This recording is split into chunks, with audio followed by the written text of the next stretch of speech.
Student dah masuk belum?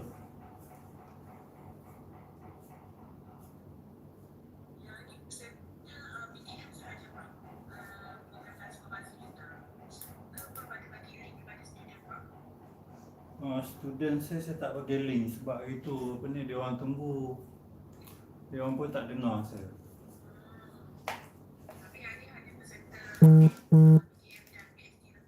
Okey.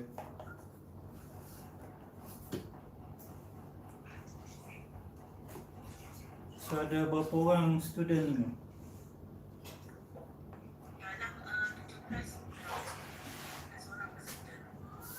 So daripada semua fakulti ya?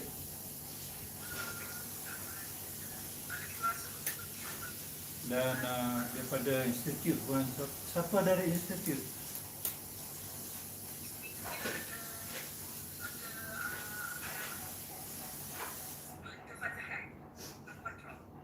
Okey, tak kenal.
Dr. Wan Aziruddin.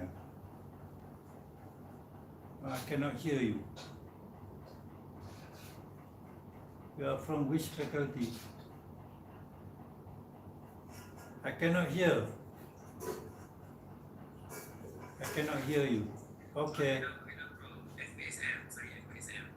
Okay. Dr.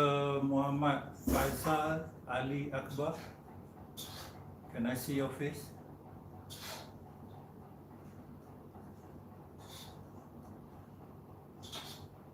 Oh, gelap lah muka kamu.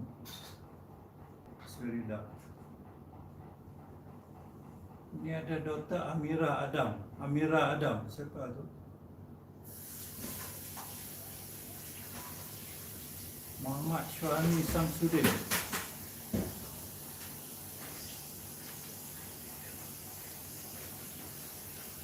You are from Dr. Syuani from economy, ya?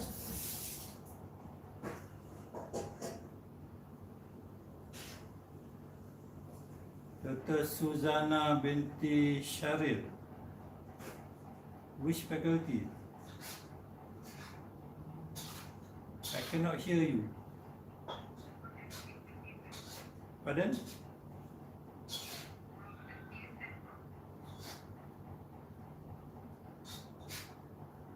Oh, ini fakulti perikanan dan sains makanan ya.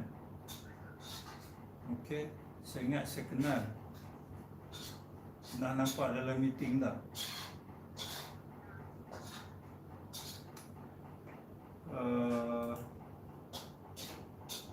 Dr. Rosna, sahabat.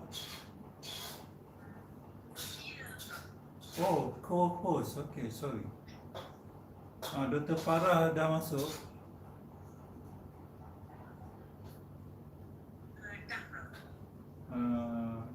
Okay. Assalamualaikum, Dr. Farah. Boleh cakap kuat sikit, tak dengar. How are you doing, Prof? I'm okay. I'm pension already. Are we going to begin at 9, Prof? Kita update MC for today. Okay, I'm sharing the slide. If there's anything, if something goes wrong, you have to let me know, yeah? Okay, I'm sharing now. I'm ready anytime.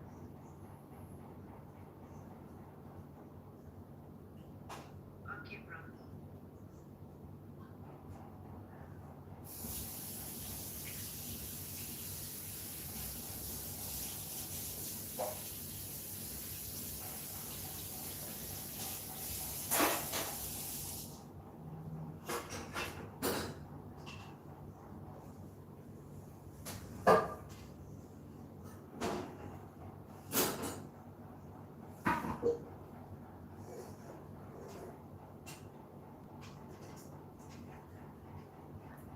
Prof, we still have few of our friends who are not here. Do you mind if we wait for a while?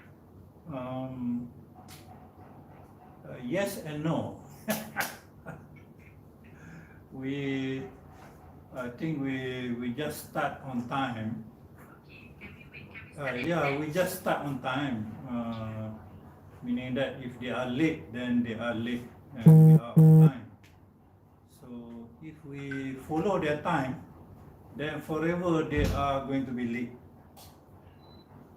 So saya punya policy macam tu je. Kita mula je pukul 10. Kalau dia orang lambat lah. Okay, sure, Prof.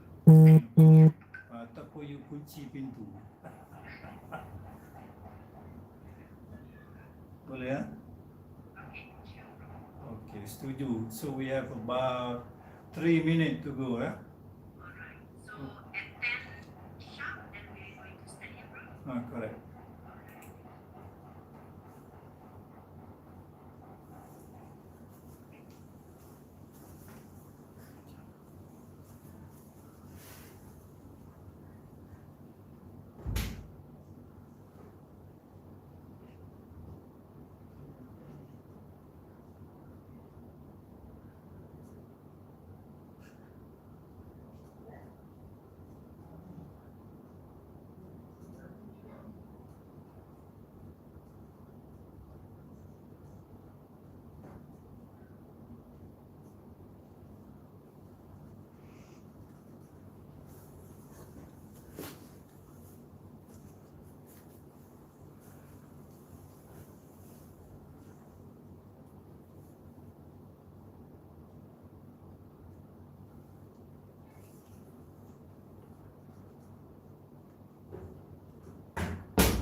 So saya ada jam.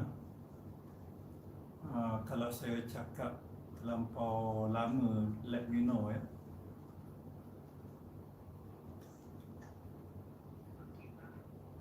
Kadang saya cakap lama sangat, orang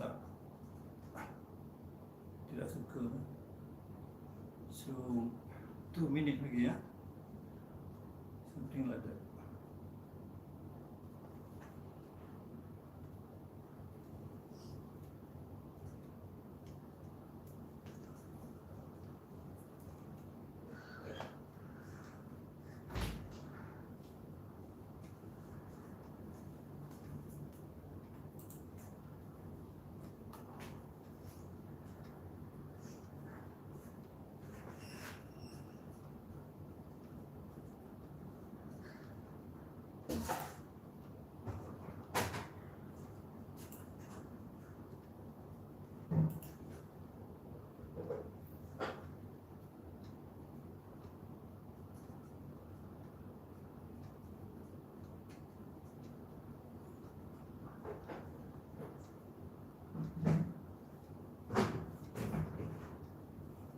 Farah, kita boleh buat apa ni, photo session sebelum kita mula. Kita tengok muka dia orang macam mana. And then after that, lepas sesi kita ada gambar kedua. Tengok muka dia orang macam mana. Masih ceria lagi atau macam mana. Okay, I'm ready.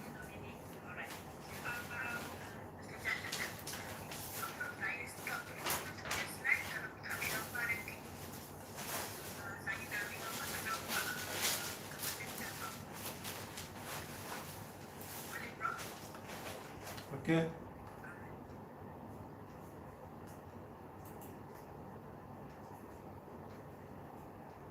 I cannot see my face. Oh, stop sharing. Okay. Okay, stop sharing.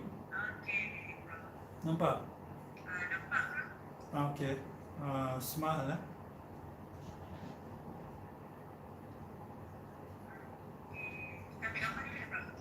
Ya, kita ambil gambar.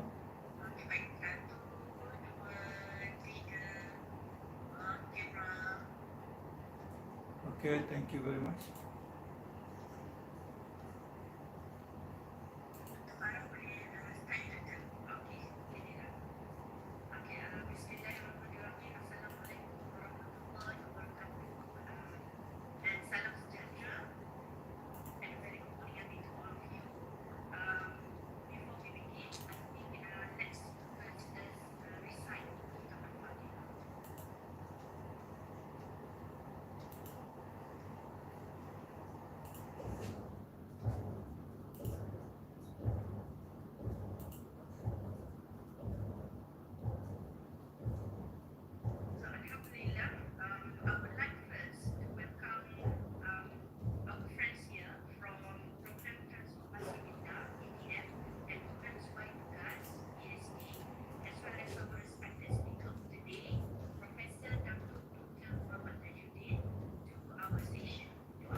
Terima kasih Dr. Farah and welcome everybody.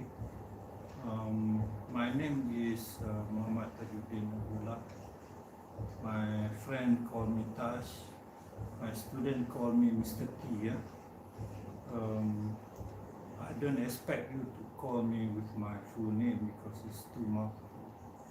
So today we are going to go through or walk through some of the things related to academic publishing that you should know. So we have about 10 heading that I will walk through very briefly or maybe dive very deep. It depends on you, and also if you have other questions relating to any of these topics, please type in the chat box. If you are aware, very recently in July, the president of Stanford University, this is an Ivy League university, very prestigious university, have been asked to resign because they found that some of their papers have a lot of problem, yeah, and after investigation by the various journal, they found that some of the papers have some problem with the data. The original person who complained about the paper was a first-year student. So when he read and he saw some papers having same figures or same thing but from different journal. And even close to home, we have even in the research university, researchers have been asked to retract their papers because they are having problem with data, or there have been problem with writing or plagiarism of other papers as well. Prof, my sincere apology to interrupt. Farah here. Yeah. Just share screen, your slide. Oh, I'm sorry. I thought I'm sharing. Sorry. It's okay, Prof. It's okay. I thought I'm sharing. Sorry.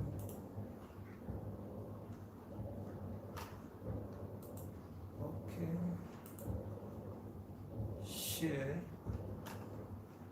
Ada masuk? Yes, Prof. Very well. Yes. Sorry. Saya fikir saya dah masuk. Okay. And across the border, we have our friend in NUS having problem with some of their papers, and if you are doing science, if you are not sticking to the rule and regulation, this is a misconduct.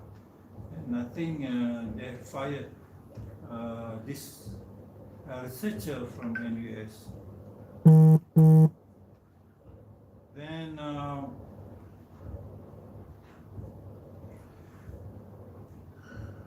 academic publication is very important. If you are an academic, then you should share your knowledge to your friends, to your peers, as well as to the community, so that they know what you are doing, and they know that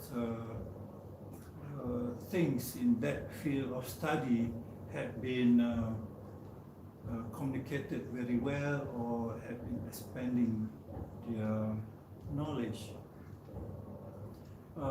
Sorry, this is another paper being retracted. This is from University Malaysia Kelantan, because of some problem related to this paper. The other thing about academic publication is that if you say you are an expert, then people ask you, where is your publication, where is your paper, where is your books, and so on. And they expect you to publish in good journal. Good journal are those journals being indexed by Web of Science or by Scopus.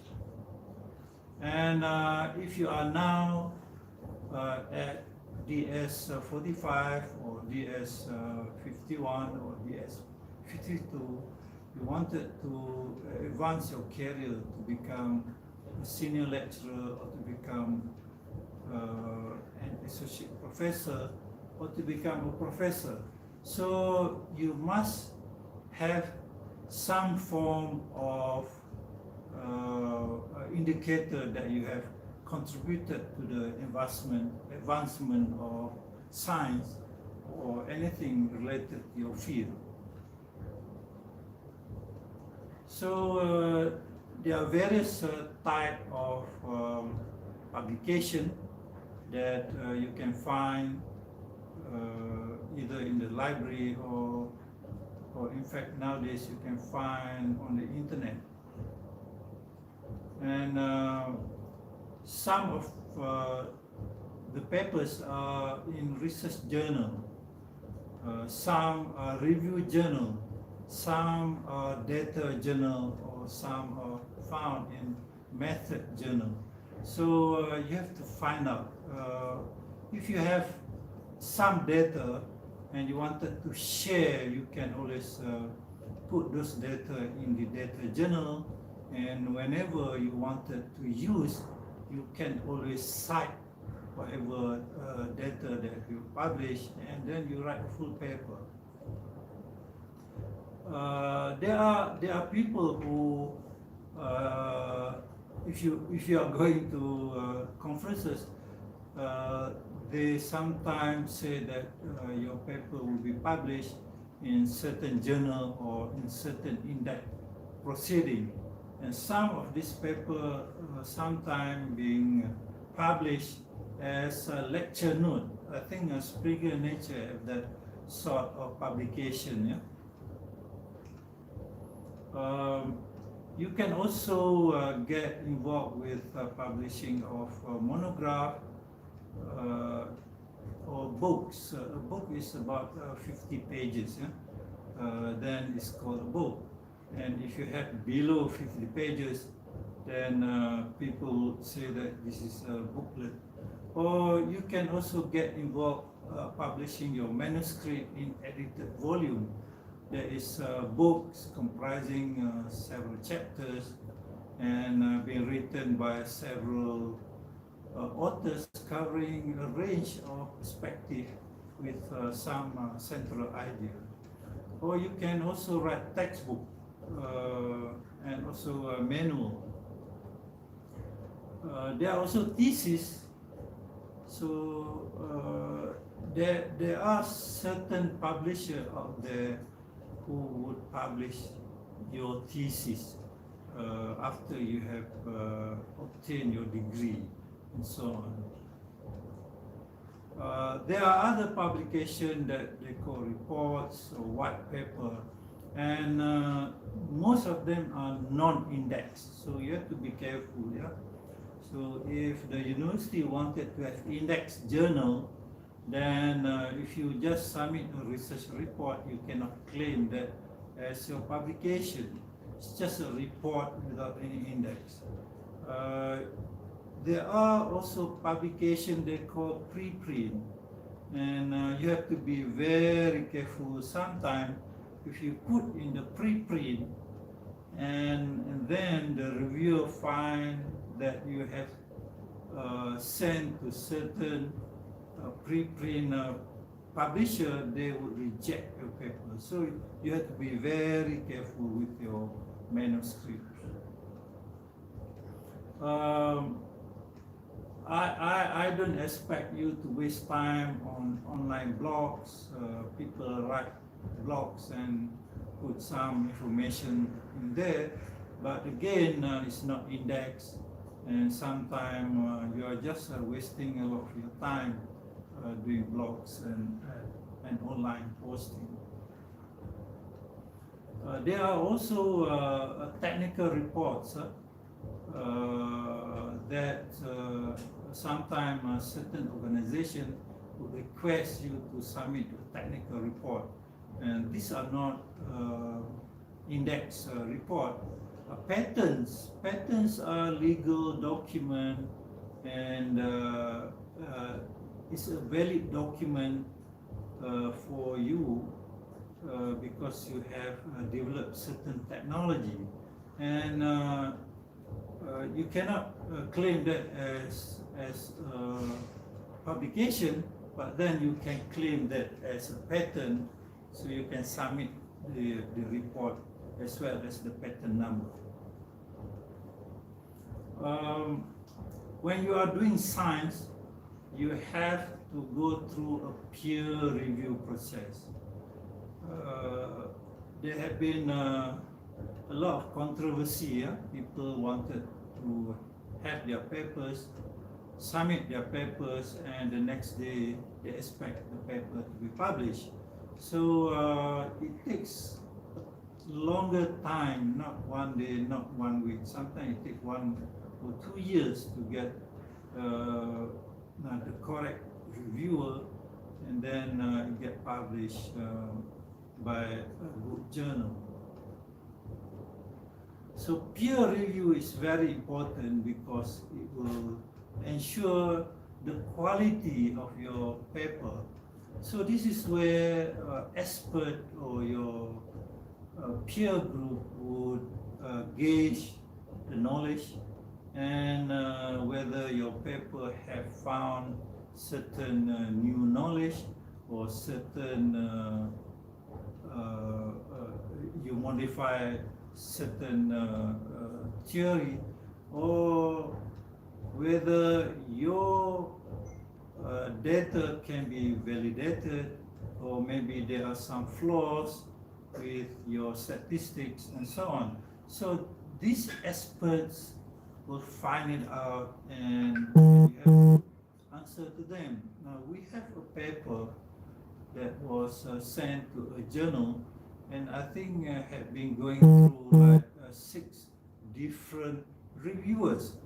So it's a nightmare for us to handle 6 different papers, 6 different reviewers for a single paper.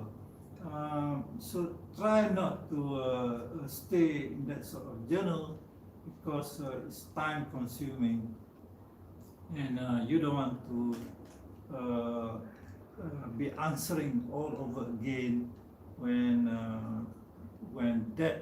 the first, let's say the first reviewer alert you of something and ask you to delete, and the second one will say, oh, why are you not having certain thing, and so on.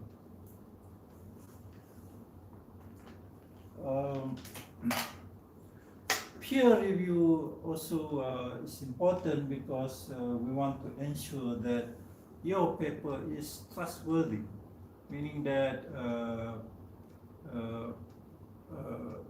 the data is good, your research is good, and the expert have really give an endorsement for the paper to be published. The reviewer also sometimes detect any error and ask you to do correction. Sometimes you say there are 10 so and so, but in the later pages you say 100. So these are things that sometimes happen during your writing of the paper, but a good reviewer will read and always point out any thing that is not accurate or not what they would expect to. By having the peer review, you have a very constructive feedback. So when you have the reviewers comment, always be very grateful to the reviewer, because they spend time and not being paid to read your paper. So whenever you respond to the reviewer, always be very courteous, and sometimes they will ask you to elaborate or to give example, so that your finding will be clearer and have more impacts on that research.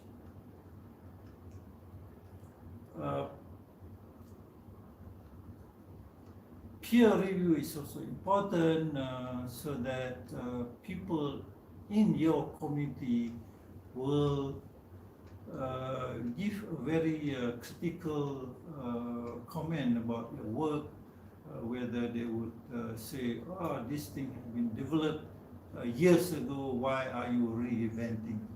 I remember reading a paper on crabs, and the author was saying that this is a new species of crab. And then after a while, somebody say that after the publication of the paper, they say, excuse me, I think somebody have described this crab, and this is not in an index journal. So sometimes that sort of thing happen, and so the second author of that species would acknowledge that this species is actually been described earlier, and maybe they have to retract the paper. So reviewer will help the community, the researcher and so on, to detect if there is any plagiarism or if there is any fraud. So they would highlight and they would reject it whenever they find any plagiarism or misconduct of using others' work and not giving proper credit. So for peer review process, it also gives the idea to the editor of the journal and the publisher of that journal to make informed decision whether to accept or to reject. I remember having a paper sent to a Q1 journal in UK. One reviewer accept with major correction, another reviewer reject my manuscript. So it was a tie. Then the chief editor said that I would reject this paper, and that was the end of my paper. So based on whatever information he or she gathered from the reviewers. The other thing, journal have to keep up with the standard, yeah? So if you are sending your paper to Scopus in a journal, it's different standard with the Web of Science journal. There are also journals being indexed by my site. This is the Malaysian indexing, yeah, and it's under KPT. So with your publication, with the reviewer, then sometimes it will identify a certain trend or certain gap in the knowledge, and sometimes reviewer. Most of the time when I review a paper, I would say your conclusion may want to suggest future research in this sort of area where there are gaps in the knowledge.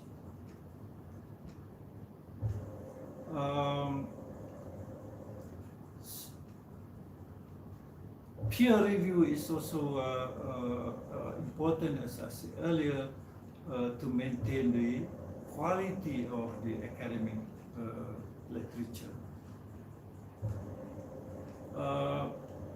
So the first thing, if you are doing any research, you have to know your discipline.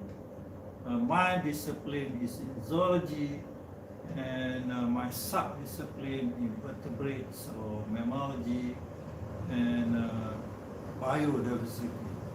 And then if you are reading those papers in your discipline, always try to identify the gaps in the knowledge. So most of the time in zoology, the gap in the knowledge is about the distribution of the animal, or what we call biogeographic distribution, or the evolution of the animal. Most of the species sometimes are not well being described.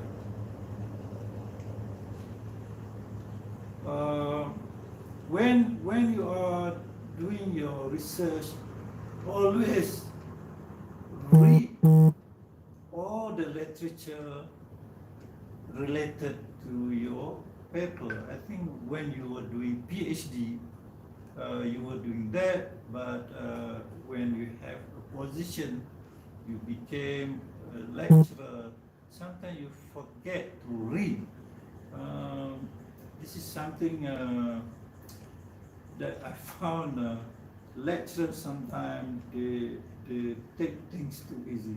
Please read anything old, anything new, or any method or any gap. that worth for investigation. So going further into your research area, after you have read all the existing literature, when you are doing your PhD, you may be looking at certain small part of the entire knowledge. So it's just a drop in a big ocean.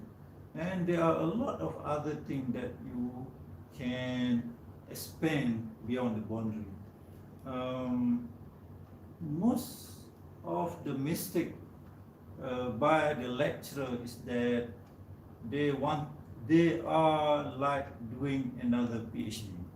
So while they have done their PhD, now when they wanted to do their research, they just want to do like another PhD. So please don't have that kind of mindset. Always identify the gap in the knowledge from your discipline. Yeah? As I said earlier, in my area, for instance, certain species, they look alike, and in fact, when they measure or do the DNA sequencing, the species are not the same. They may look alike, but they are not the same.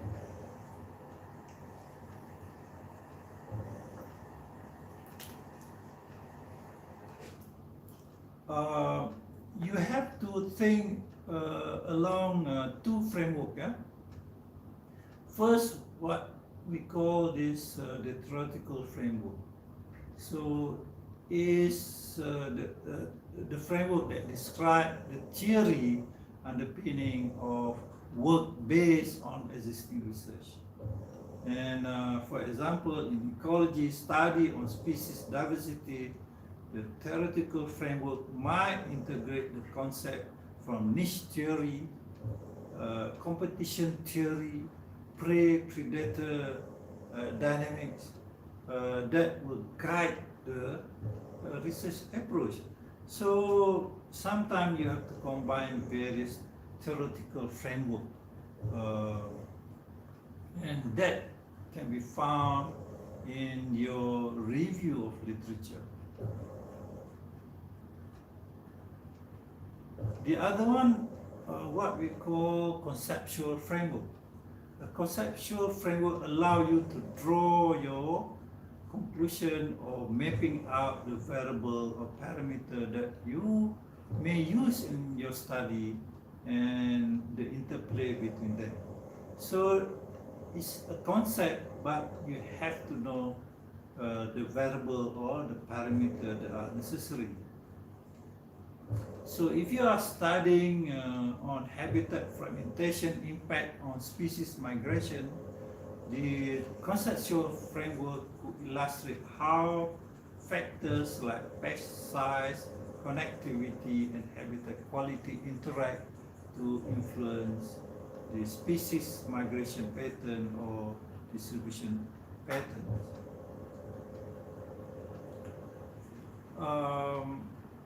Sometimes, a lot of time, you don't even have a research question. You need to have research question based on whatever you have read from the gap of knowledge. Then you have to compose research questions that are concise to guide your study, seeking to explore specific aspect of the thing that under investigation.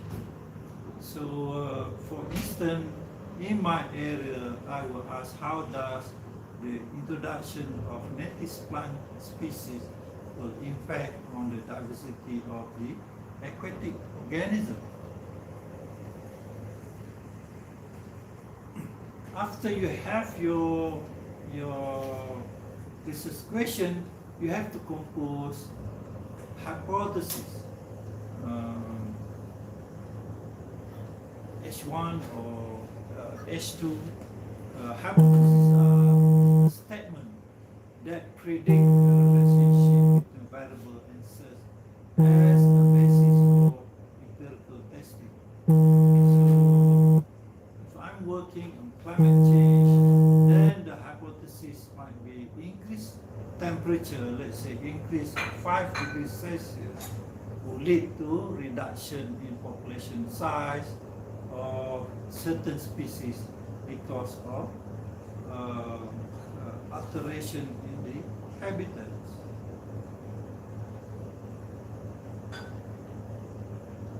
If you are reading those papers, you review those papers, sometimes a lot of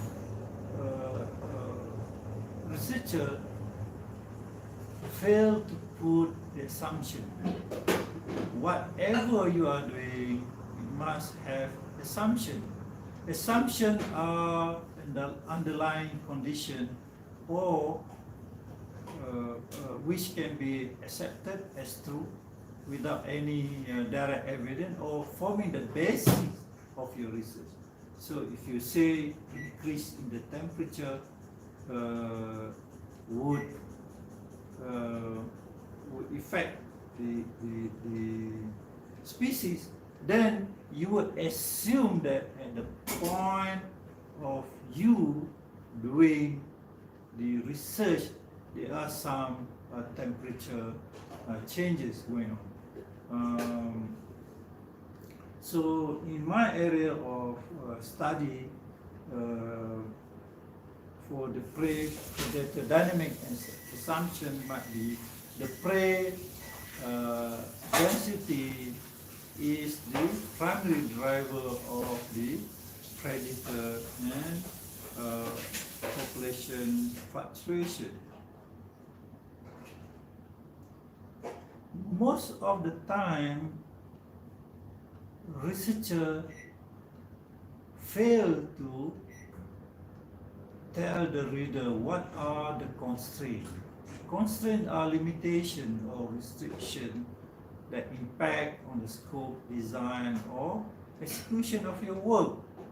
For example, if you are doing certain work, then you must also say that your work may be impacted by extreme temperature, and extreme temperature would have an impact on the species behavior, and also you have to tell them because of the extreme temperature, then you may want to extend your research, but then again limited funding, then whatever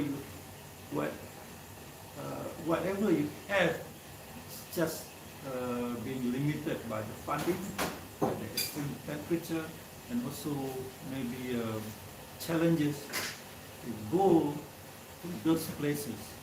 So during, for example, if you are working on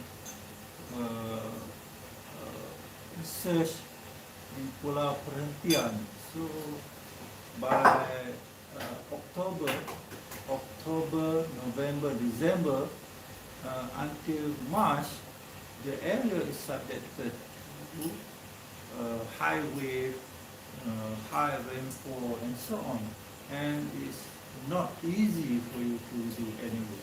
So those sort of things you have to declare, or you have to think when you are designing your work.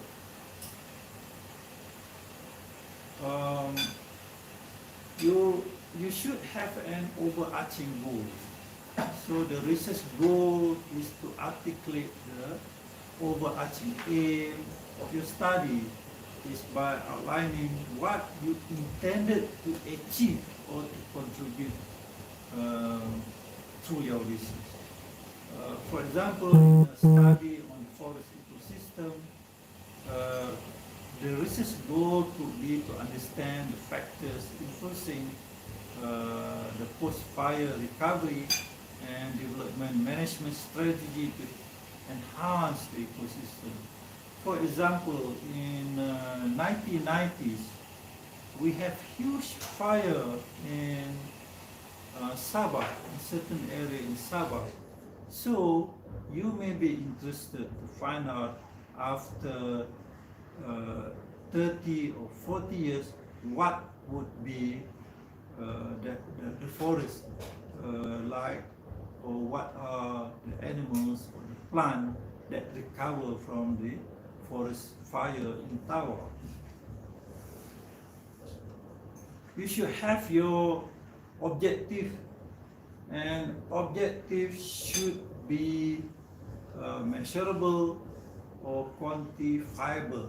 That means you can quantify that to outline the action you will take to achieve your research goal. So you cannot say, oh, my objective is to observe, or my objective is to look. You cannot say that, but you can say my objective is to quantify the number of species or the number of visitors in certain area.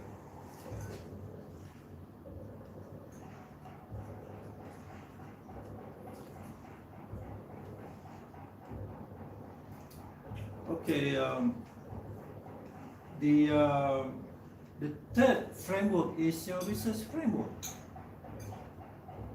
Research framework is a structure or outline that encompasses the theoretical foundation, research question, methodology, and expected outcome of your study. So sometimes people call this a flow chart. So it gives you some kind of idea of what is going to happen from the first step until the end of your research. What would be the outcome?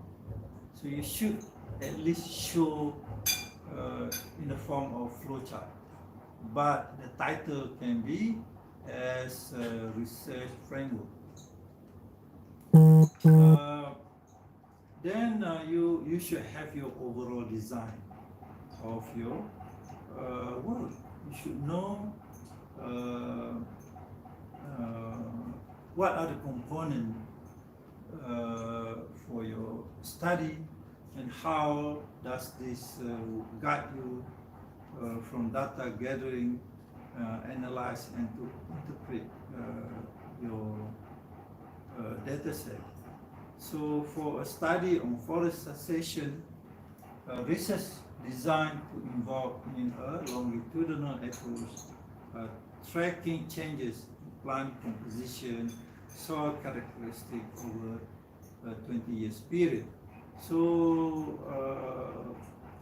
normally this is very difficult to do unless you have a very long-term grant, or you have small grant that will end up for a long time. Your research method should be very specific, and please, for heaven's sake, cite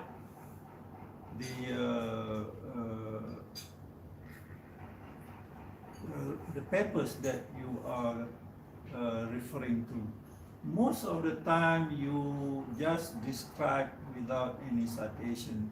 So if I were to read that, then I say, this is your novel method, or are you using a method that has been developed by someone else? So in an investigation of bird migration pattern, the research method might include bird banding. That means you put some form of ring on the birds, or satellite tracking, or GIS mapping of the flight routes and stopover sites.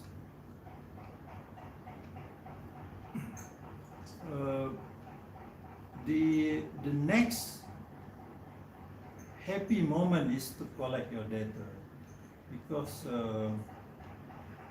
you have to get out from your office and to go out and study whatever you wanted to study. You measure the water quality, you collect whatever things you have to collect, the pH, or the dissolved oxygen, or the nutrient level at certain point of the river.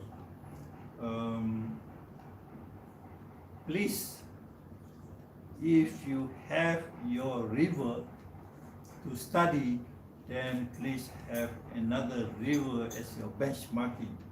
So sometimes you say this river is polluted, then if you don't have a benchmarking, then how can you say this river is polluted?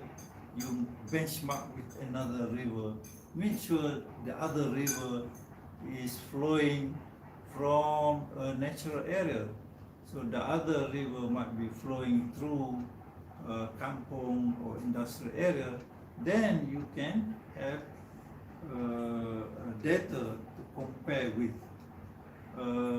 The other, if you can't have your own data, then you can use surrogate data from others who have published the information for you. Make sure that whatever you work is reliable, and whatever you observe can be validated. I give you one example. The person say that there are a lot of animals based on the camera tracking. Then the question is that, have you go down to the field and validate the tracks of the animal? So the person say no. Then how can I say that your work is reliable when you did not validate in the field? Because if you are doing camera trapping, anybody can put the camera and it just take photograph, and you never validate whatever photograph been taken through your computer, and you just see the animal without being really validate where it come from and so on.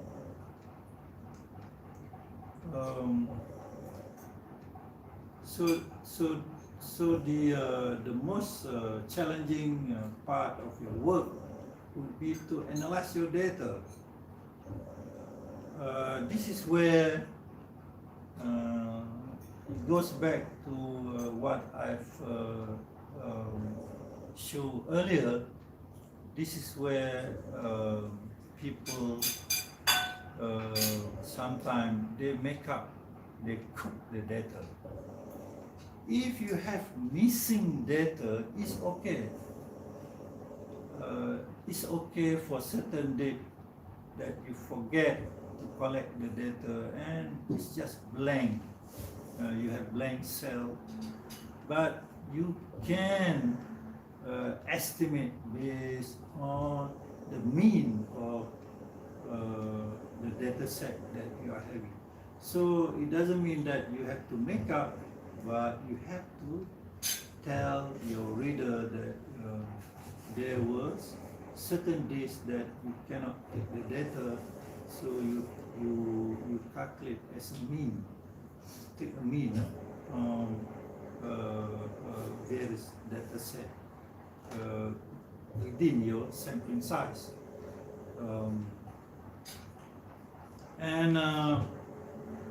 Your analysis must be rigorous enough, and it can show some meaning in your work.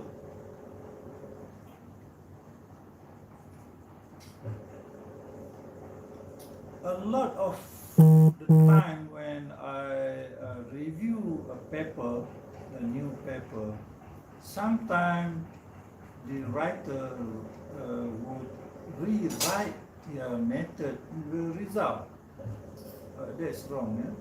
So in the result section is where you will highlight the result. If you have 10 results, always look for the 2 good results that would explain about 70 to 80% of what you are looking for. So you need not have to explain. You need not have to write all the 10 parameters, but choose 2 or 3 important parameters that you want to highlight. So, for example, in a study on coral bleaching, the result might be a significant decline in coral health. The interpretation would involve discussing the potential implication of this finding for the reef ecosystem. When I have my data, the first thing I will do is to construct a table or several tables, and it can be visually nice visual graph, or it can be photograph. Photograph can be the subject as well. And if you have hypothesis, then you must have your test statistic. And if you are doing ANOVA, you must do the normality test for your parameter. For your discussion, it is how you interpret and whether it have some implication on the organism, on the environment, or on the community itself, and whether it address your research question and objective. So if you find something new but it's not in the scope of your work, then that would go into your recommendation, that you found something new, and the next research would be blah blah blah blah blah. The output are those deliverables, whether you have the dataset outputs, or if you are writing software, these are outputs. If you are doing ecological modeling, these are the output which can be published in the modeling paper, and it can help. It can help other researchers to use whatever model, whatever software that you have developed, and as a tool for other researcher or student to use. There have been scientists who develop certain software and charge other scientists to use. So recently there have been a lot of problems with that software, and people are going back into their data and say the software was having the problem, it's not the data. So be careful with writing the software. It can be garbage in and garbage out. So somebody have to validate your software. This is the output. Then the outcome. So the outcome is the bigger picture of your research. If you are working on coral bleaching, then you can advise the ministry, MOF, not MOF, MOA, Ministry of Agriculture, I think Ministry of Agriculture that they have to put certain policy so that the discharge from the river will not have any impact on the coral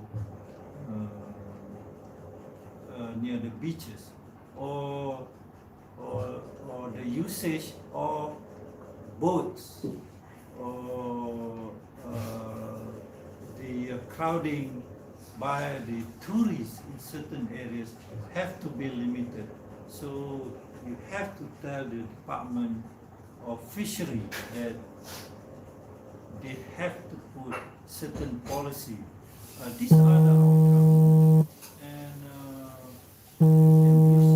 used by the government, it can be used by the department, and so on.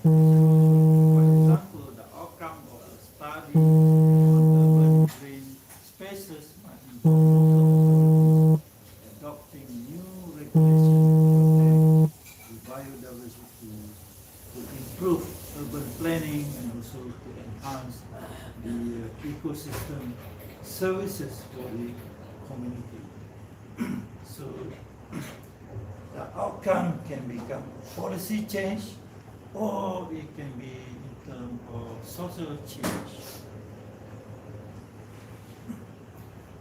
At the end of the day, people will ask you, what is your contribution?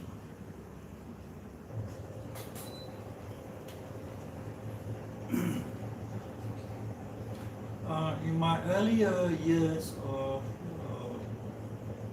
research, I published a lot in the local journal called Sarawak Museum Journal. And at that point of time, nobody wanted to read Sarawak Museum Journal because it's too local, it's too specific for Sarawak or for Borneo. But as we published a lot of papers in that journal, then one day somebody wanted to rewrite a book, so they had to read and cite 15 of our papers from the Sarawak Museum Journal. And that journal is not Scopus Index, it's not Web or Science Index. So that is my contribution in the field of zoology to the academic world. Things that I found where other researchers have not been to. So I would go to certain cave where I would find new distribution record of certain species in a cave where nobody else have reported. So these are the things that you should be doing. So while you read those literature, then they will tell you where they are going and so on. So most of the time, people were using what they call convenient survey. Convenient, where you drive and there's no more road, then you just stop there and do your work. So it's convenient survey. So what you can do is you have to walk a certain distance and go to the next kampong, then you start doing your work and you find a lot of new things that you can contribute in your field of research. So, so those things that I've talked about research are similar things when you are talking about having your academic manuscripts. And it's all the same thing. You have your introduction, your method, your result, your discussion, and your conclusion. And everything must fall nicely in coherence and in logical flow. And please write it clearly, concisely, and using academic tone. So, for instance, when you are writing academic thing, you should use academic word. You cannot use I study frogs. That is orang kampung punya tone, study frog. But in academic tone, study on the annual. Always cite your sources.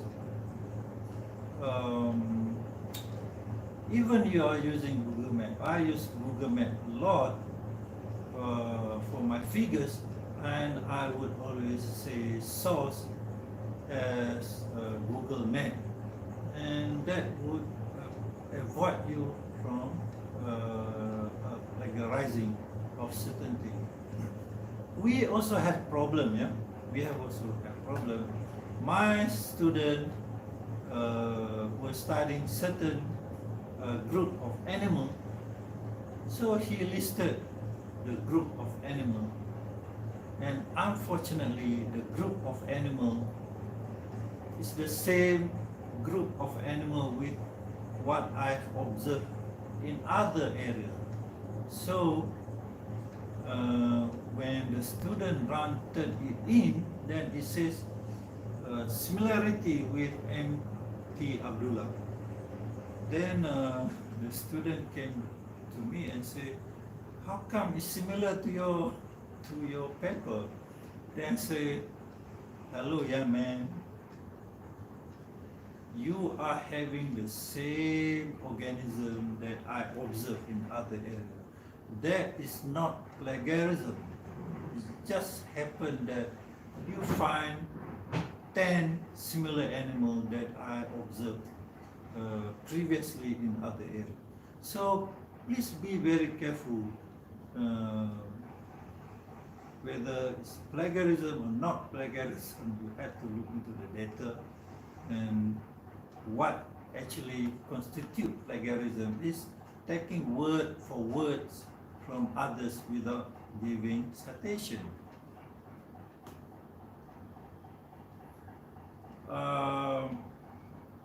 I have papers with I think about 15 authors, 15 authors, and then one of the deputy vice chancellor said, "Tash, you are a writer." That was during my interview for, I think, Professor VK7. I say, excuse me, Prof, with due respect to you, please check in the acknowledgement. So, in the acknowledgement, it's written that this study been funded by FRGS, led by MT Abdullah. I say MT Abdullah is me, and the rest of the name in that paper were my students. So it's impossible for student to write or to secure FRGS grant. So although I did not claim the first authorship, I did not claim the corresponding author, but I would claim the last author.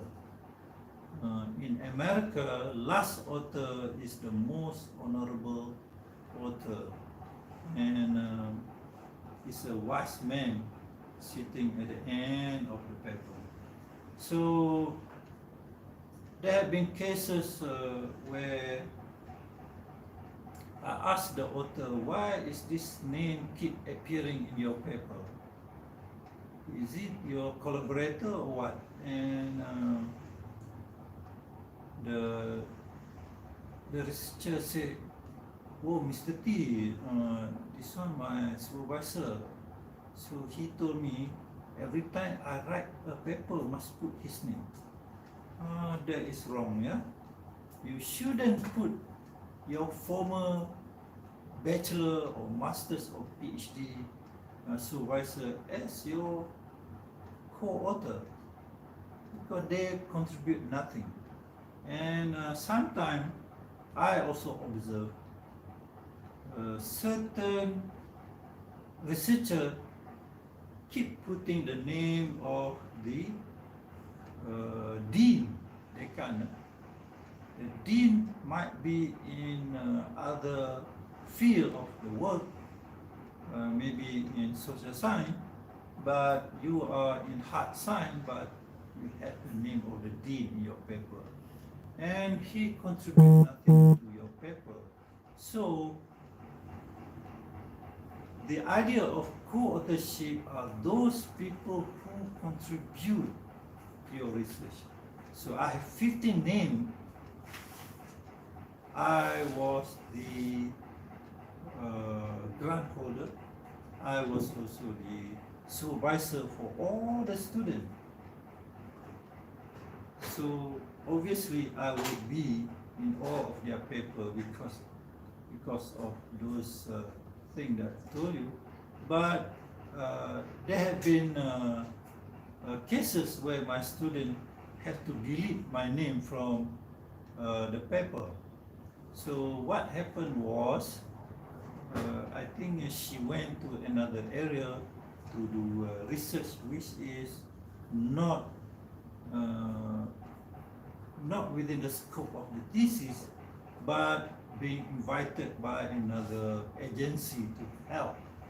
So in that case, yes, the student just delete my name, and they got the name of those who contribute to the paper. Then I remember the librarian were asking me, how come the student did not put your name? I said, it's okay, because this paper is not within the scope of the thesis. So it's just something that they wanted to contribute to the stakeholder. So sometimes supervisor also have to check your ego. Jangan ego besar gila. Sometimes you have to decline co-authorship as well. So for others who help you, then you just tell them, thank you very much to my dean who blah blah blah blah, and to always acknowledge the university, the faculty, for giving you the opportunity or using the facilities. You use whatever facilities, but somebody is going to pay for the electric bill, for the air conditioning, for all the equipment that been furnished by the university. You just say thank you for their support. So that's it. You need not have to put everybody as your co-author. So be careful. I have found in many universities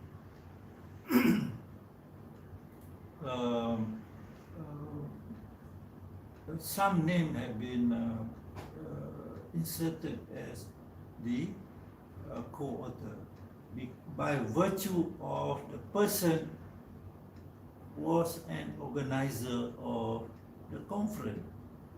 So when the conference published like 100 paper, he got his name in 100 paper, which is not dia punya area, not his area of research. I don't think you should be doing that. Yeah?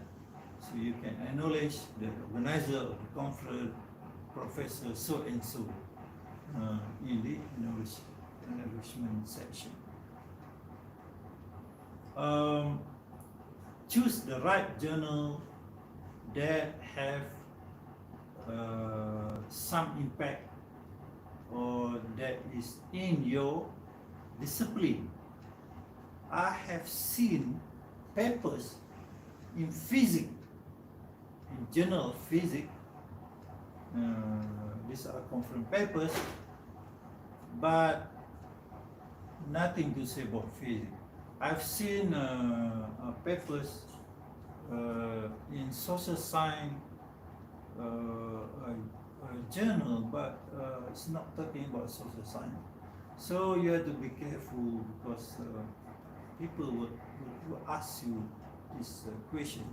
I've seen people in other discipline doing other things. Yeah, you should avoid doing that. So while you are a junior or senior lecturer, focus on your discipline. So when I was you before, I reject a lot of authorship, a lot of research which is not related to my discipline. But after I become a professor, then I branch out into other discipline which is supporting to my work or to my research. Always read the instruction by the journal. There have been people who have been putting up a generic manuscript and submit. Normally I would reject. Yeah? I would reject. I say your paper failed to conform to the style of the journal, so I would reject because you did not even follow the format, and always address the reviewer's comment when you do your revision. Yeah? Don't try to escape. So you must have a response table. So these are the comments, this is your response. Put that clearly in a table. I explained to you why you need to have a peer review and always stick to the deadline so that you can have a timely publication of your paper. And always be courteous when you deal with reviewers. Don't get angry with the reviewer. They are just doing their job. So always say thank you for your comment, and then the response, blah blah blah blah blah.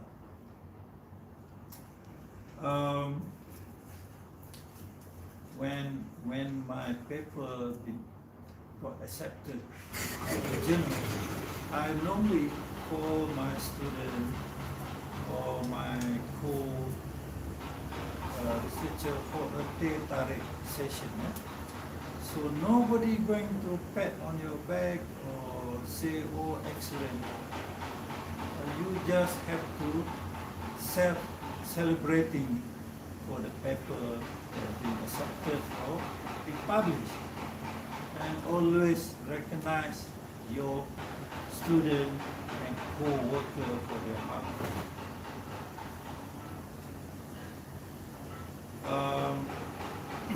I've talked about this earlier.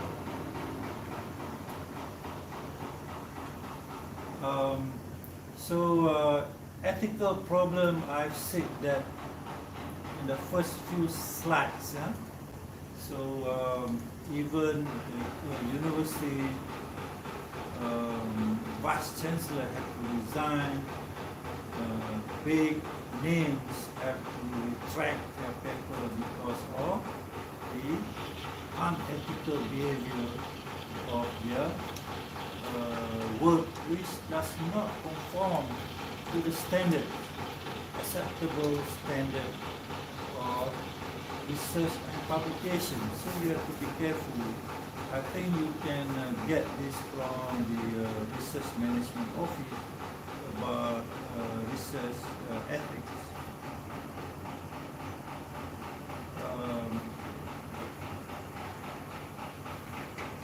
When we write a paper, I would normally ask another researcher from another university or my senior friend to read and comment. This one even before I send it for the journal. So they would read, comment, and they criticize. So I had one good comment from my friend who says, Tash, this is useless manuscript which doesn't fit to any journal. Then I said, thank you very much, Dr. So-and-so. I will take note and will work harder to get the paper or the manuscript published. And by chance, we got the paper published in Scopus in the journal. So I took the PDF paper and sent it to my friend. Thank you, Dr. So-and-so, because your comment were, we took the challenges based on your comment that this is a useless paper and now it's been published.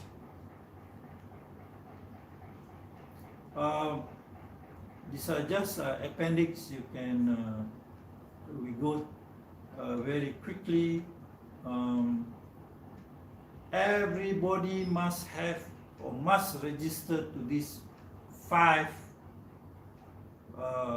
database so that you have your profile in this 5 database. Number 1 is Web of Science. I think Web of Science, they automatically generate for you.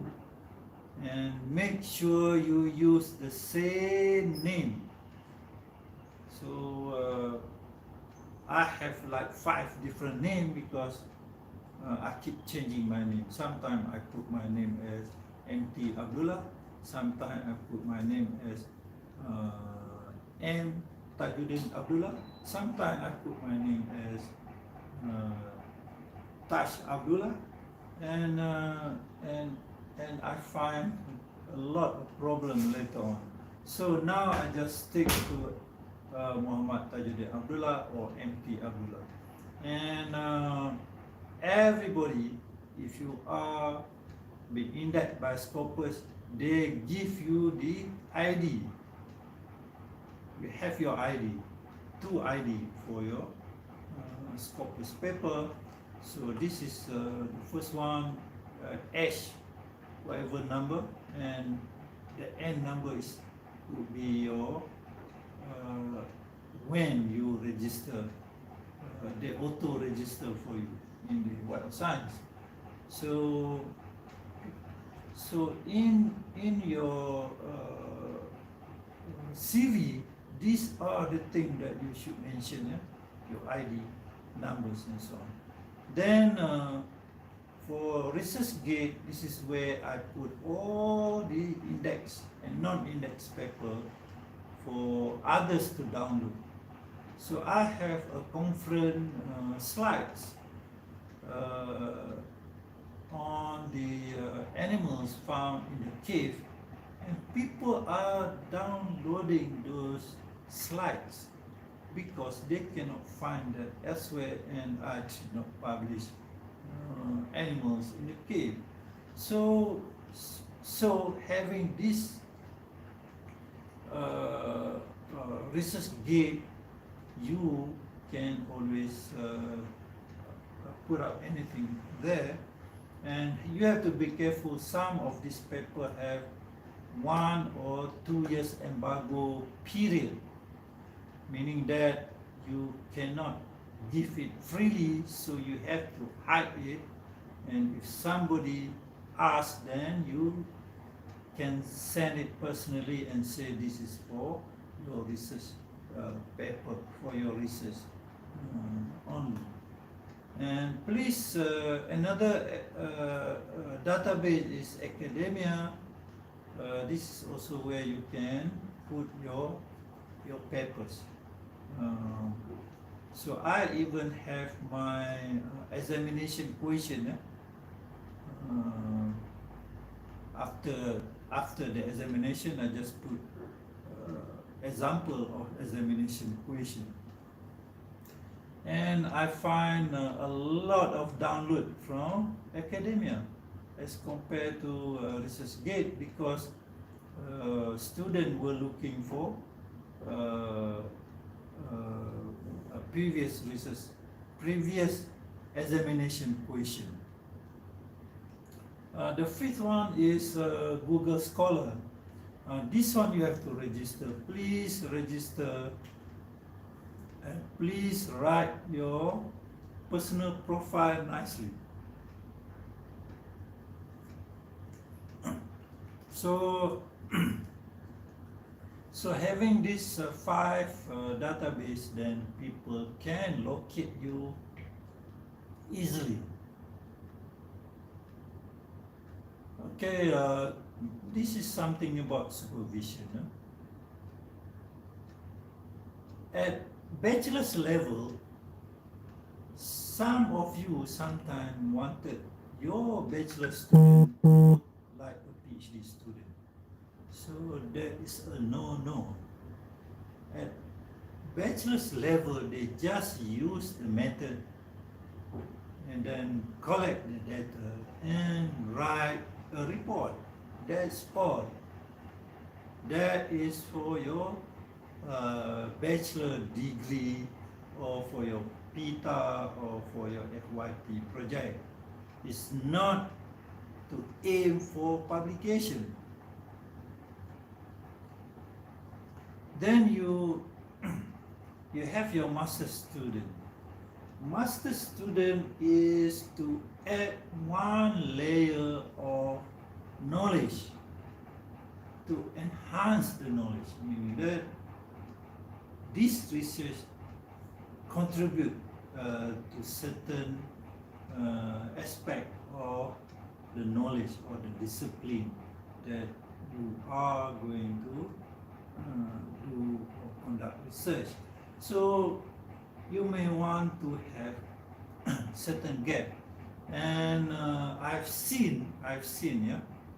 Please don't commit this. You ask your master student to work on 5 different things. You are going to kill your student. Yeah? So please don't do that. A master's thesis is just to add on to what is there, and you may have only 2 objectives. That's good enough.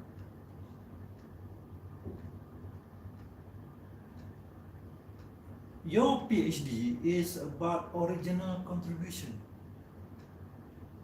But original contribution, you shouldn't ask your PhD candidate to have 5 different objectives. 3 is just enough.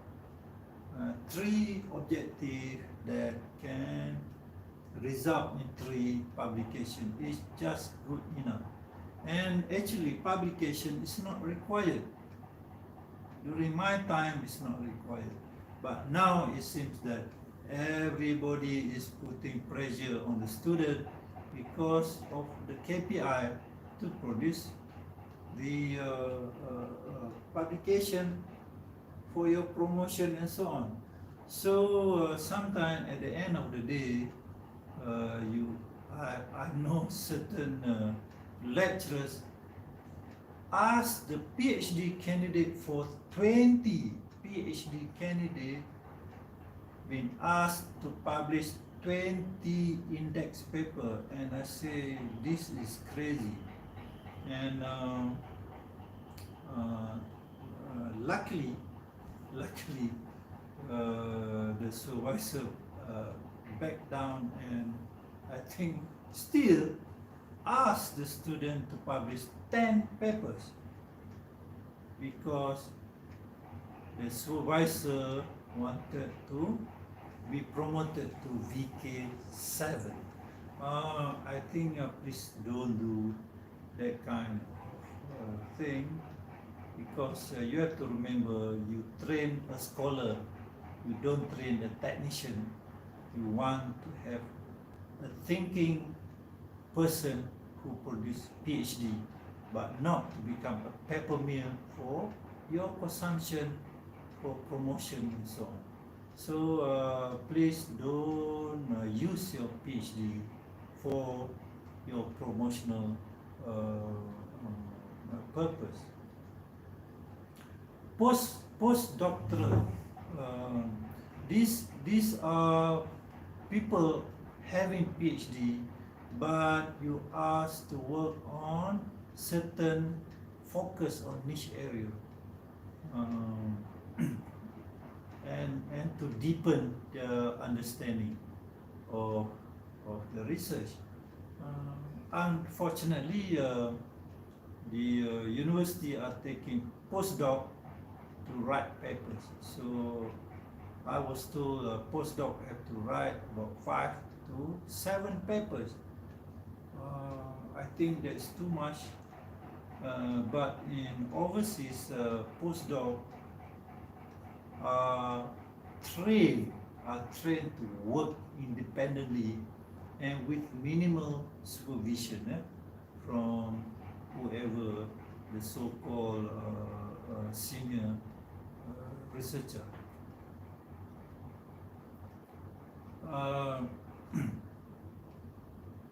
This is my profile, just to show you. This is my profile. If you look here, I have a lot of names. 1 name, 2, 3, 4, 5, 6. I have 6 different names. So there's too much. But luckily, I managed to merge all this under my profile. And even for the organization, I got 2 organizations, University Malaysia Terengganu, as well as Fellow Academy of Science. So yes, I'm the Fellow of the Academy of Science and also a member of the UMT staff. These are my category, subject category, or my field. Yeah?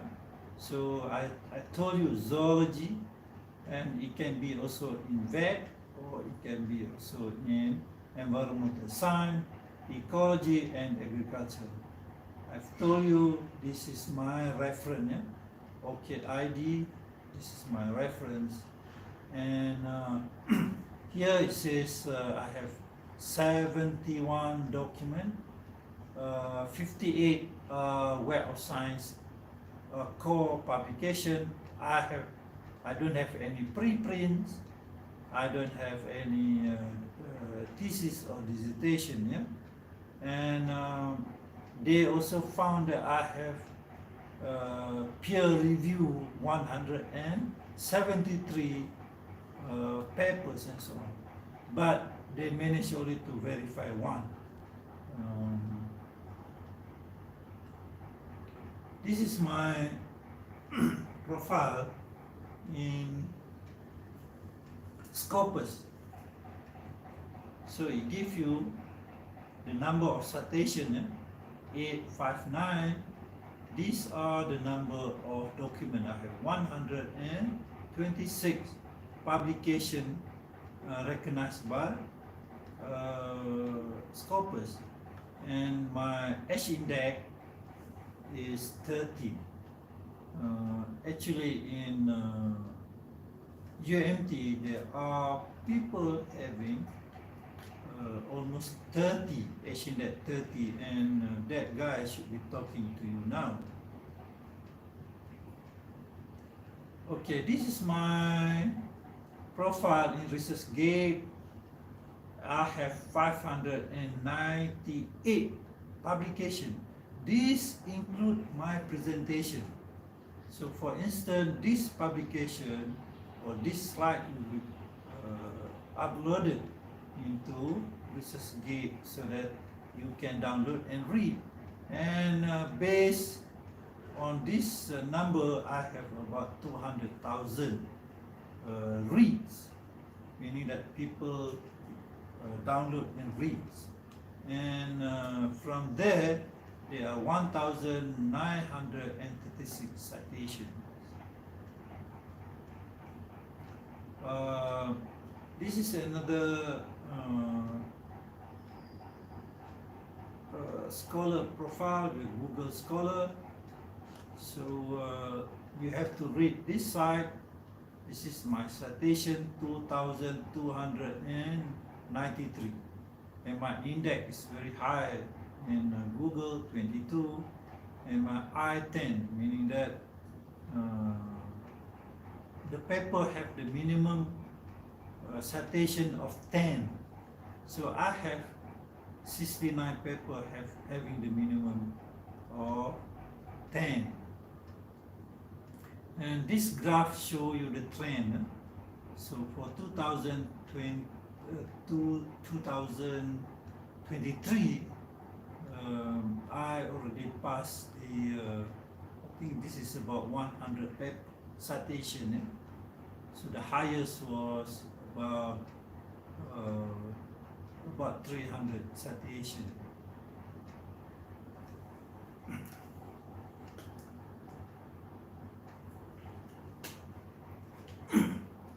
This is where I put a lot more papers, including examination question, assignment, contoh, example of assignment. So I have 700,000 view. People look and find out from my site, and they say that I'm the top 0.5%, and having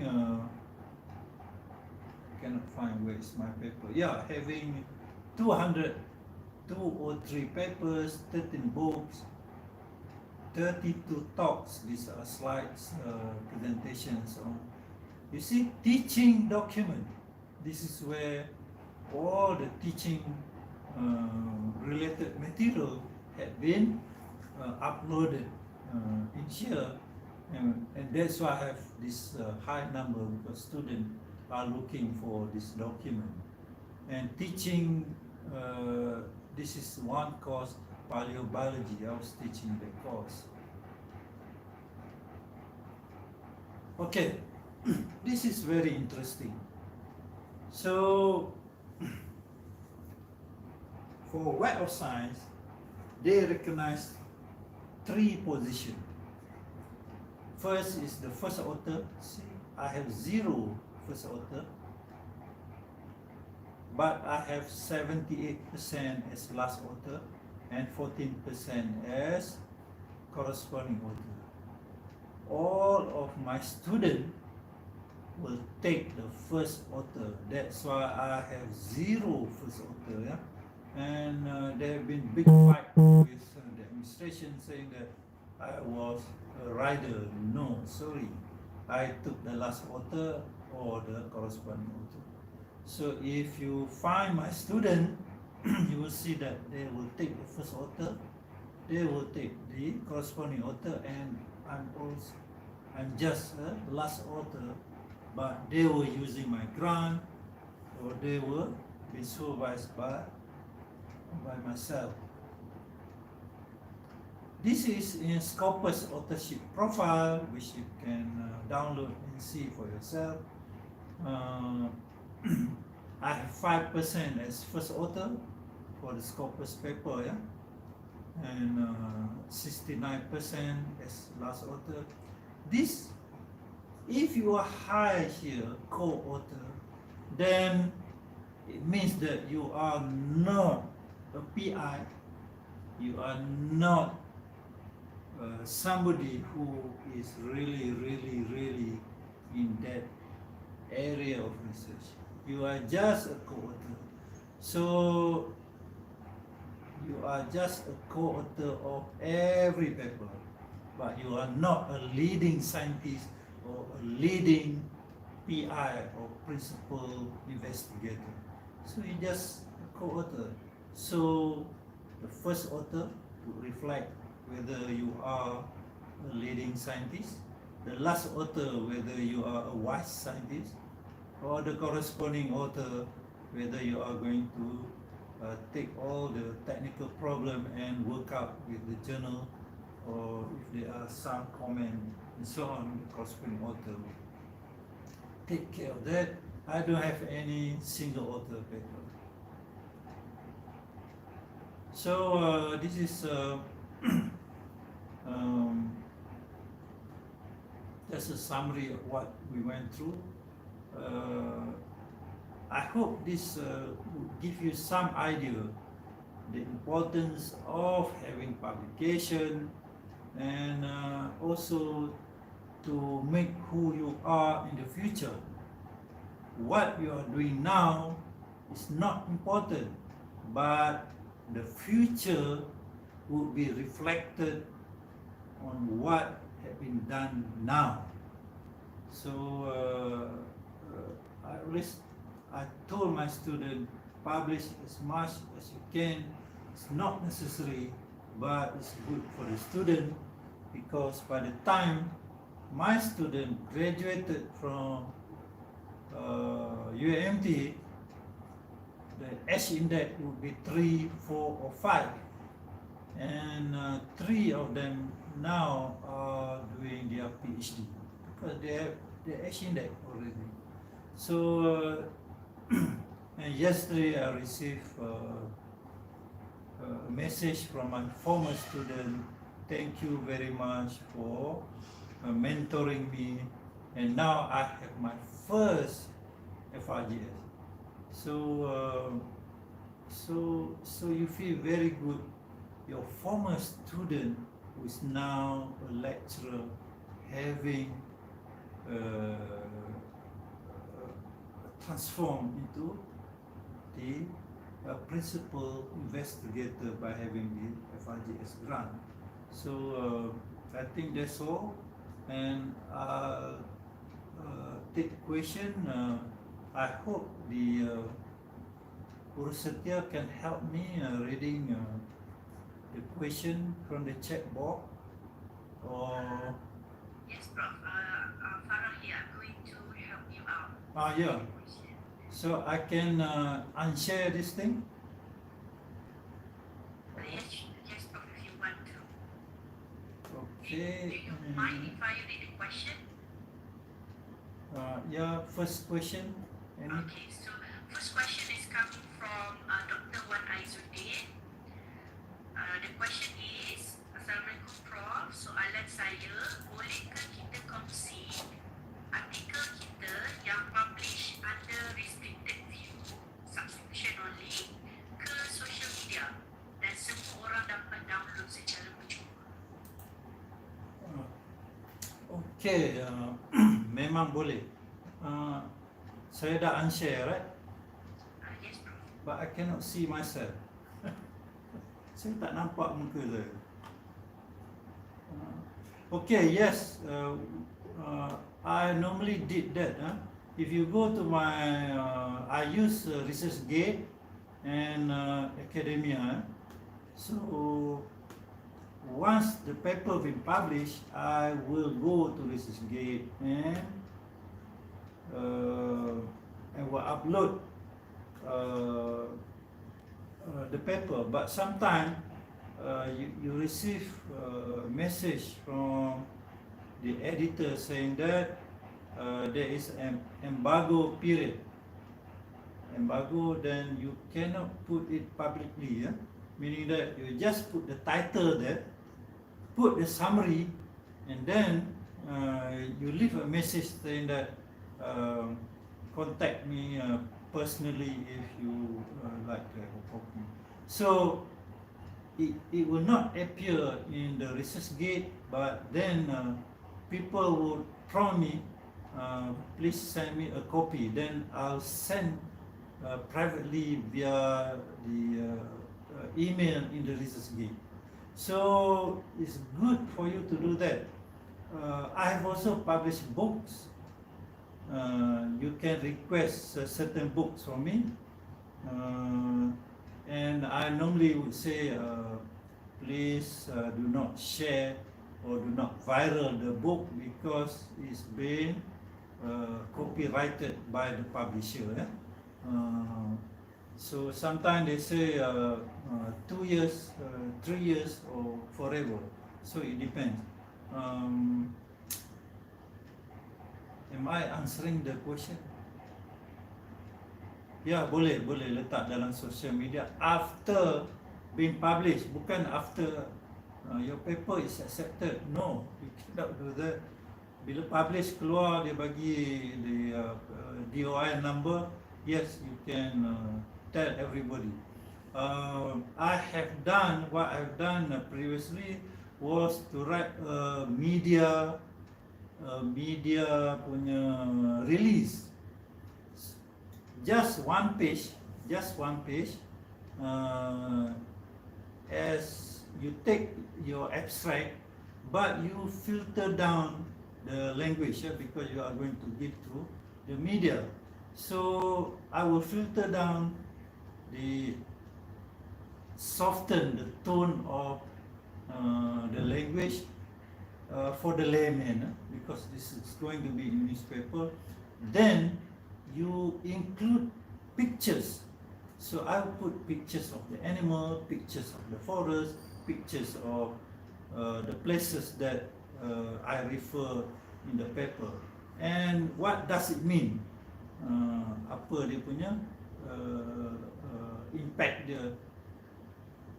And most of the time, the newspaper who publish it, the entire thing is what you have given them. They didn't even edit your work.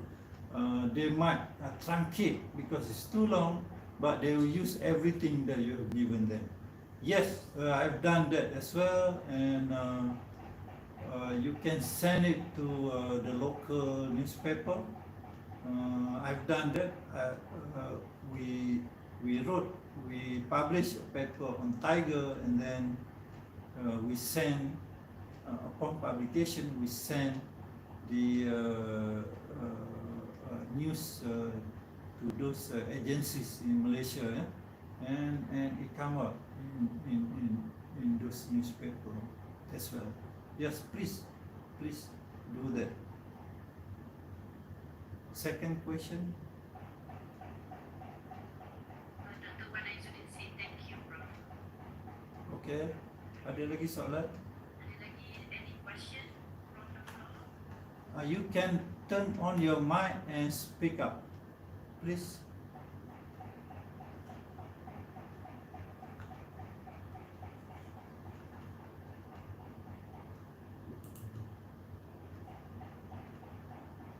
So, tak ada soalan?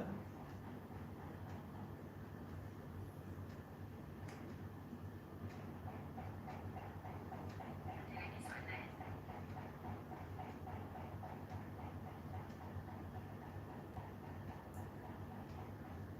So, the candidate, these are DS berapa ni?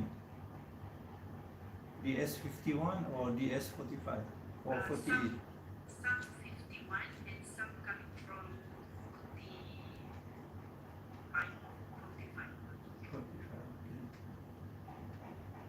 okay. I never have my 45 and my 51. I was from DS1 and jumped to DS 54. So I never apply for my senior lecturer. And my advice to young people: do your work now. My advice also: I spend about 10 to 16 hours a day on my work. Sometimes I spend 24 hours in the field. Sometimes, not every time. We went to Kalimantan, and we worked throughout the day and night to morning, and from dinner to lunch and to another dinner. So we have done that, and because you cannot stop. You can stop for your prayer and for your makan, but you have to carry on doing the work. Find a very good partner or compatible researcher. not a rider. A rider ni senang je. Bila ajak dia pergi pergi field work, dia tak mau. And then bila you tulis paper, let me read your paper. Then dia letak nama dia dalam paper. I've seen that many times. Please don't do that. At your age now, mostly dalam late 20s and 30s, correct? So you should work very, very, very hard. There is no shortcut. Tidak ada shortcut. And it's very challenging. Very challenging. I went through what you are going through, and I don't have this sort of workshop or this sort of seminar. Previously tidak ada. But I keep asking my senior and my professor yang ada di universiti, and keep them busy with what you are doing. Just send them the paper and ask them to read. It's okay. Dia kata apa pun paper tak guna lah apa. It's okay. But I would be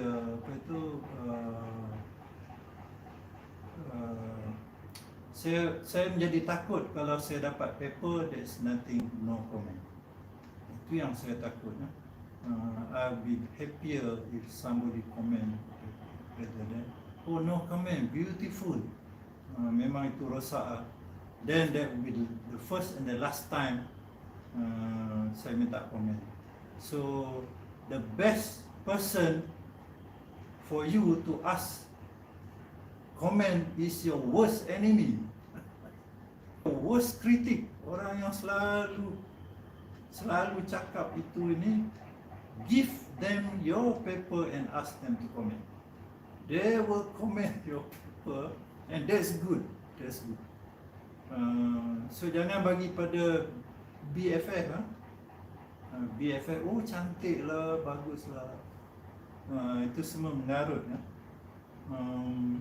And I have papers being rejected for 10 years. 10 tahun kena reject. 10 years. Rejected by international journal, rejected by regional journal, rejected by Malaysian journal. So finally I sent to Thailand. Of all the places I sent to Thailand, to UNESCO, because that time they have a magazine. I think if it doesn't go to a journal, it can go to the magazine.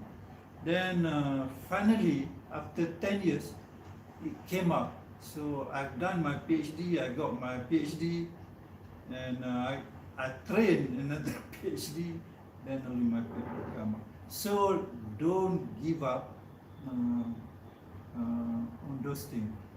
The other thing I did was I put up my data somewhere, and that's be used by other agencies. I give my data to Frame, and Frame I think put up my data in their database. So never put your data in your cabinet or throw it away in the rubbish can, because the data sometimes are important to other people. Ya, itu saja saya punya nasihat. Dr. Farah, you have question? I should have one actually. Yeah. Please ask very difficult question.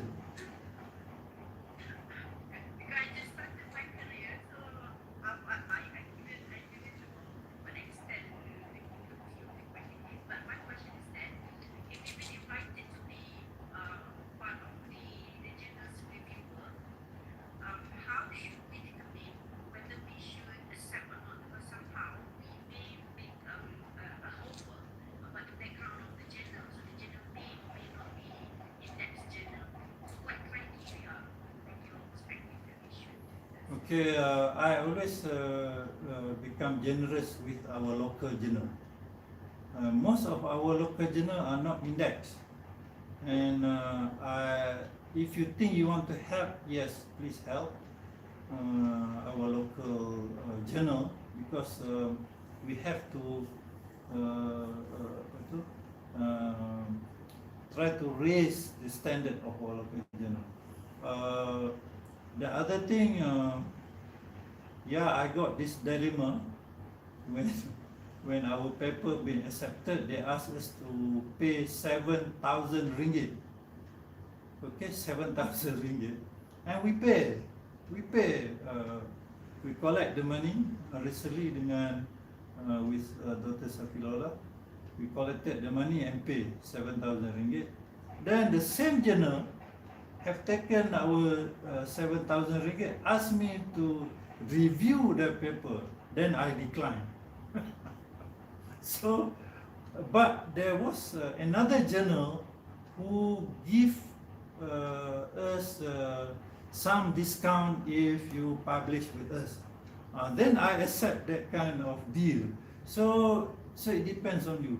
But at your age, at your career, early career, don't be selective lah.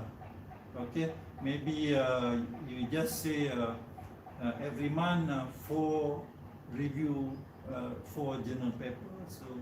So 3 or 4, yeah. So yes, it can be a burden. It can be like a homework. They pay nothing. Okay. But in a sense that it is a recognition of your expertise. Okay. So I was asked by Springer Nature to review an entire book. They asked me to review one thick book, very thick book. And then I said, oh my God, this is very difficult. Then there was a line at the bottom, we will give you books with the value of $100 US. So because of that incentive, I say, yeah, I would read and comment the entire book. But the fact that Springer Nature asks you, so it must be something that they have seen everything, your background, your publication, and say, yeah, this is the person that can read and comment on our paper. I have received paper from social science because we publish on orang asli.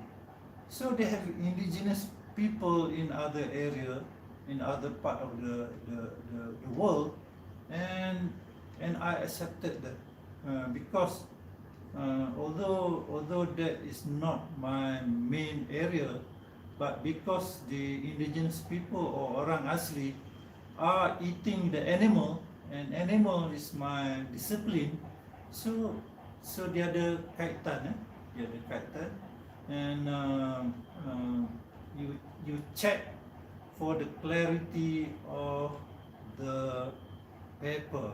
1, clarity. 2, what would be the outcome of the work? Whether it got an impact on the society, on the environment, on the policy, or have nothing at all. Or whether this paper will produce certain output. For instance, it gives you an updated checklist of something, then that would be very good. But if that paper is just like a report, then you quickly reject. Don't waste time. Don't get emotional and say that there is no novelty or there is no output and impact of this paper for the community, country, or for the body of knowledge. So I encourage you to take up request, but not to burden you. You have to manage your time. Okay, young guys and girls, ladies, manage your time. You sleep early, I know, susah kan. nak masak, nak jaga baby, it's difficult. I know it's difficult, but try to negotiate. Maybe for ladies, on the weekend, ask your husband to take the boys and girls out, and you focus on your write up.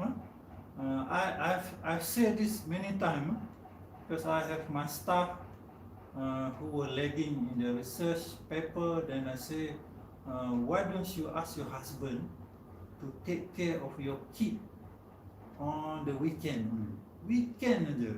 That 2 days you tulislah paper, and alhamdulillah that person is now a professor, ya. Dan sebelum itu beliau nak menulis satu paper pun struggling, ya. So please talk to your husband, minta tolong. You have to negotiate, bukan nak deraka, tak, minta bantuan. Hantar dia pada saudara mara, bagi anak pergi main, ya. And you have your time to write. You have to sleep early and wake up early, because in the morning you can have time to write at least half a page. Half a page is good enough. Okay? Jangan kata I want to write 100 pages. No, half a page in the morning is good enough. Don't care about the grammar and so on, you just write. So sometimes the review that I made, I just make it in the morning, early in the morning, or just before I sleep. I will read and review the paper and send it to the journal. Am I answering your question or too much? Thank you very much, Prof. Okay? It's almost 12 o'clock. Okay, so I think there is no more question. So I would like to say thank you very much. Ambil gambar sebelum balik. Okay, sure, Prof. I would like to say thank you very much to Prof Taj for the knowledge shared and ample advices about the work of academic publication. So, Hadila, are we ready? Agak lama. Okay, that's ready. Okay. Here. 1, 2, 3. Sekali lagi. Senyumlah. 1, 2, Senyum. 3. Okay, freestyle. Okay, 1, 2, 3. Okay, kasih. Okay. Assalamualaikum. Salam. Terima kasih Dato Farah. Good luck.